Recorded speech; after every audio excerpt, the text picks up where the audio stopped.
Elections జరుగుతున్నప్పుడు మరియమ్మ గారు నిస్వార్థంగా నిష్మలంగా ఆవిడ కళ్యాణ్ గారు గెలిస్తే మాకున్న రిక్షా అమ్మేసి పార్టీ చేస్తాను అన్న మాటలో తోటి అభిమానిగా నాకు బాగా అందుకున్నాయి. ఆ రోజు ఒక ట్వీట్ పెట్టాను అనమాట, అమ్మ కళ్యాణ్ గారు గెలిస్తే నువ్వు రిక్షా అమ్మేక్కర్లేదు, నేనే ఒక ఆటో గిఫ్ట్ ఇస్తానని. సో ఈరోజు ఆయన అఖండ మెజార్టీతో ఉప ముఖ్యమంత్రిగా ఎన్నికైన శుభతరుణంలో అమ్మకి అన్నమాట ప్రకారం ఆటో తీసుకొచ్చి ఇవ్వడం జరిగింది. అమ్మకి ఇంకా ఏ బెంగ చిక్కు చింత లేకుండా. సో అందుకని ఇక్కడికి రావడం జరిగింది. హ్యాపీగా ఉంది. అదే సార్, అదేంటి ఇప్పుడు మీరు ఆవిడకి ఇవ్వాలంటే ఇంకా చాలా ఇవ్వచ్చు, చాలా రకాలుగా హెల్ప్ చేయొచ్చు. మీ సినిమాలో బేబీ సినిమాలో హీరో కూడా ఒక ఆటో డ్రైవరే, ఇప్పుడు మీరు ఇస్తున్నది కూడా ఒక ఆటో. ఏ విధంగా దీన్ని చూడొచ్చు?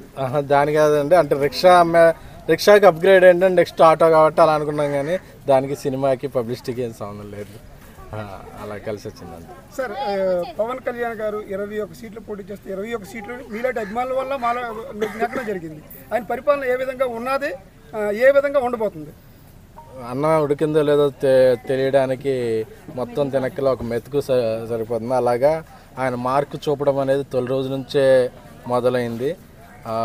ఒక మిస్సింగ్ అయిన యువతను వెంటనే రప్పించడం ద్వారా కానీ, వివిధ రకాల పనులు కానీ ఆయన ప్రజల వద్దకు వెళ్ళి ప్రజల మధ్యకి వెళ్ళి అన్నీ అనుసంధానం అవ్వటం అని, ఇంకా దానికి మనం ఆయనకి స్పెషల్గా కితాబా అక్కర్లేదు.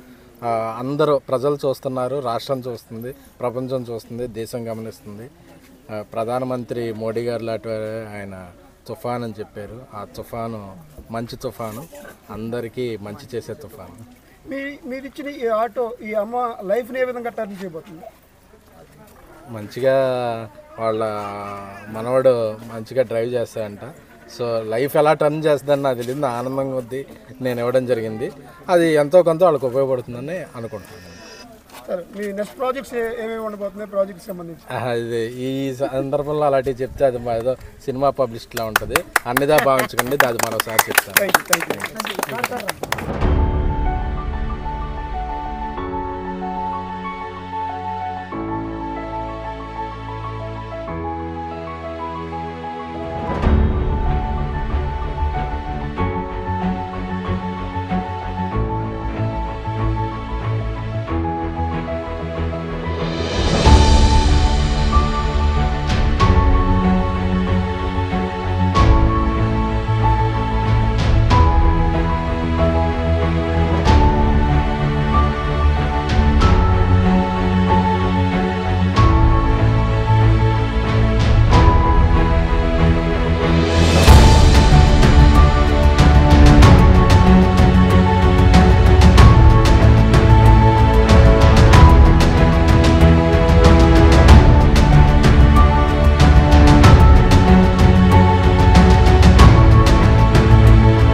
మీరు అన్నారు కదా రిచ్ అమ్మాయి, నాకు ఆ మాట చాలా నచ్చింది, మీ అమ్మాను.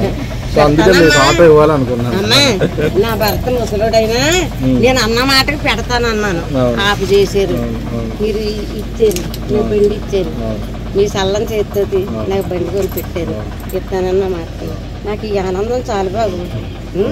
అనుకున్నాను బాబు, నా వ్యవసాయం కూడా పోసుకొని మీరు అందరూ చల్లగా ఉంటే మీ నీళ్ళలో నేను బతికేస్తాను. నా కొడుకులు లేరు బాబు, మీరందరూ చూసుకోవాలమ్మా. బాధ ఉండేది. ఇప్పుడు లైఫ్ లాంగ్ ఆవిడ ఎన్ని రోజులు ఉంటే అన్ని రోజులు నా ఆటో నా కొడుకు ఇచ్చాడు, నాకు పోషించండి అని అల్లుండన్నా మనవాళ్ళన్నా అడుక్కుండే, అది చేశారండి, అది గొప్పతనం చాలా.